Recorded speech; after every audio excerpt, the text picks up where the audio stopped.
jumped on you. Violently? No, sir, she hugged me.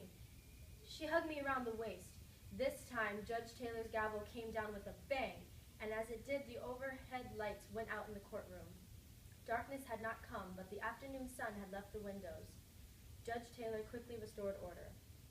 Then what did she do? The witness swallowed hard.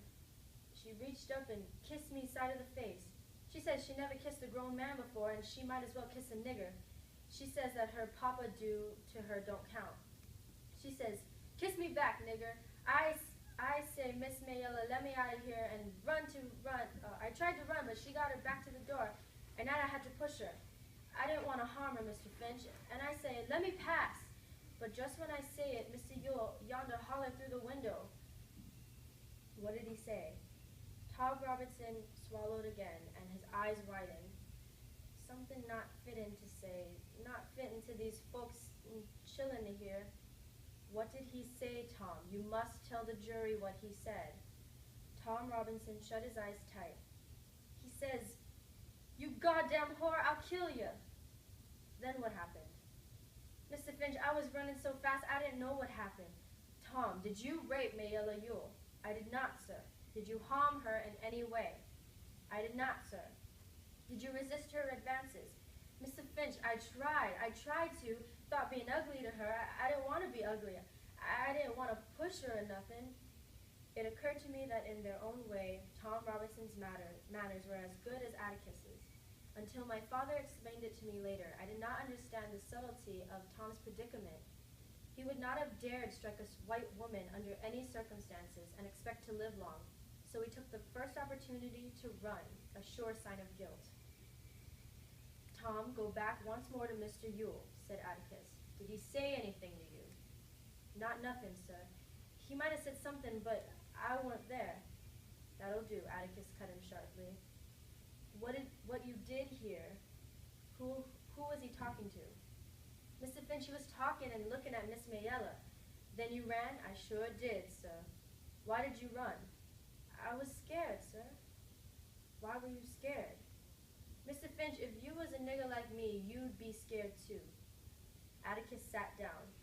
Mr. Gilmer was making his way to the witness stand, but before he got there, Mr. Linkdeus rose from the audience and announced, I just want the whole lot of you to know one thing right now. That boy's worked for me 8 years and I ain't had a speck of trouble out of him. Not a speck. Shut your mouth, sir. Judge Taylor was wide awake and roaring. He was also pink in the face.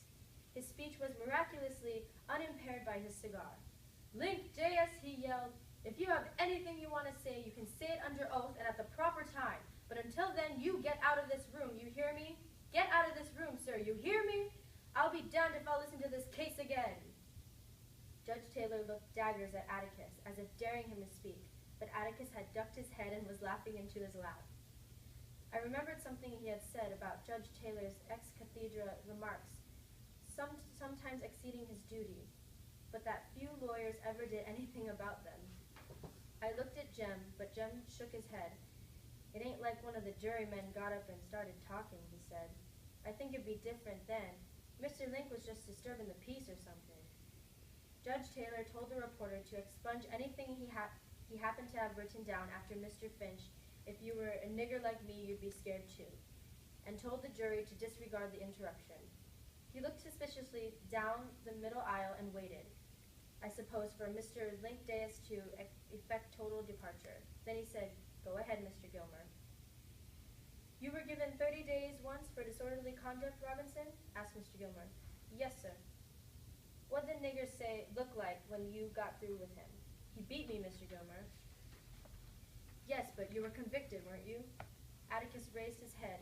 It was a misdemeanor, and it's in the record, Judge. I thought he sounded tired. Witness will answer, though, said Judge Taylor, just as warily.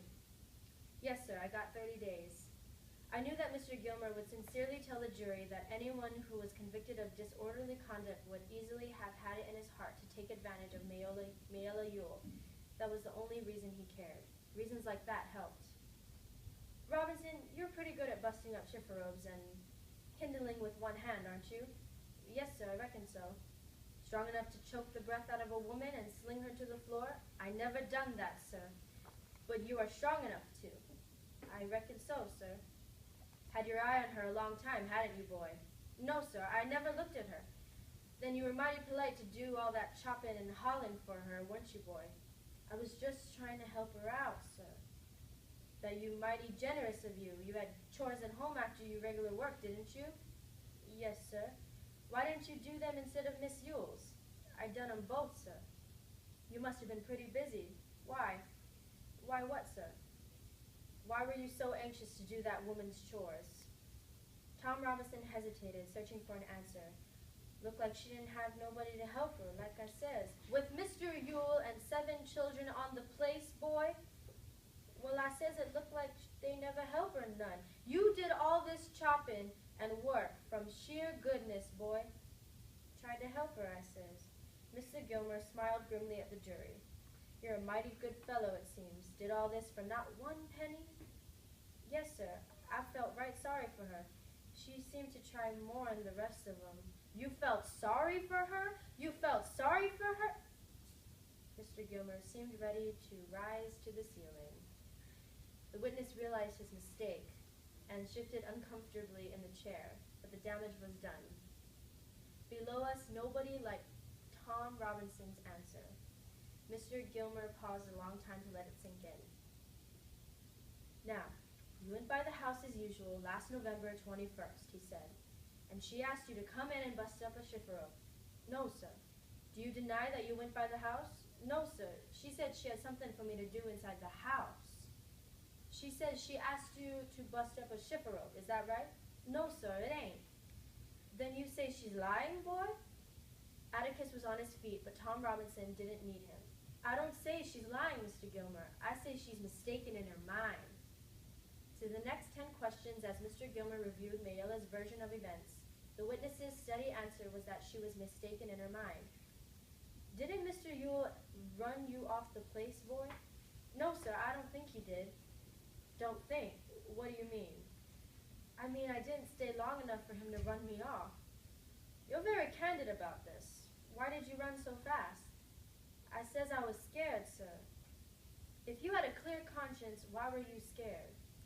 Like I said before, it weren't safe for a nigger to be in a fix like that. But you weren't in a fix. You testified that you were resisting Miss Yule. Were you so scared that she'd hurt you, you ran a big buck like you? No, sir. I scared I'd be in court just like I am now. Scared of arrest? Scared you'd have to face up for what you did? No, sir. Scared I'd have to face up of what I didn't do. Are you being impudent to me, boy? No, sir, I didn't go to be. This was as much as I heard of Mr. Gilmer's cross-examination, because Jem made me take Dill out. For some reason, Dill had started crying and couldn't stop, quietly at first. Then his sobs were heard by several people in the balcony. Jem said if I didn't go with him, he'd make me, and Reverend Sykes said I'd better go, so I went. Dill had seemed to be all right that day, nothing wrong with him, but I guess he hadn't fully recovered from running away. Ain't you feeling good? I asked when we reached the bottom of the stairs. Dill tried to pull himself together as we ran down the south steps. Mr. Linkdeus was a lonely figure on the top step. Anything happening, Scout? He asked as we went by. No, sir, I answered over my shoulder. Dill here, he's sick. Come out under the trees, I said. Heat got you, I expect. We chose the fattest live oak and we sat under it. It was just him I couldn't stand, Dill said. Ooh, Tom. That old Mr. Gilmer doing him that way. Talking so hateful to him. Dill, that's his job. Why, if we didn't have prosecutors, well, we couldn't have defense attorneys, I reckon. Dill exhaled patiently. I know all that, Scout. It was the way he said it made me sick, plain sick. He's supposed to act that way, Dill. He was He didn't act that way when Dill. Those were his own witnesses. Well, Mr. Finch didn't act that way to Mayella and Old Man Yule when he cross-examined them. The way that man called him boy all the time and sneered at him and looked around at the jury every time he answered. Well, Dill, after all, he's just a Negro. I don't care one speck. It ain't right. Somehow it ain't right to do him that way. Hasn't anybody got any business talking like that? It just makes me sick. Gilmer's way, Dill. He does 'em all that way. You've never seen him get down and done on one yet. Why, well, today, Mr. Gilmer seemed to me like he wasn't half trying. They do 'em all that way, most lawyers, I mean. Mr. Finch doesn't. He's not an example, Dill. I was trying to grope in my memory for a sharp phrase of Miss Maudie Atkinson's, and I had it. He's the same in the courtroom as he is on the public streets. That's not what I mean, said Dill.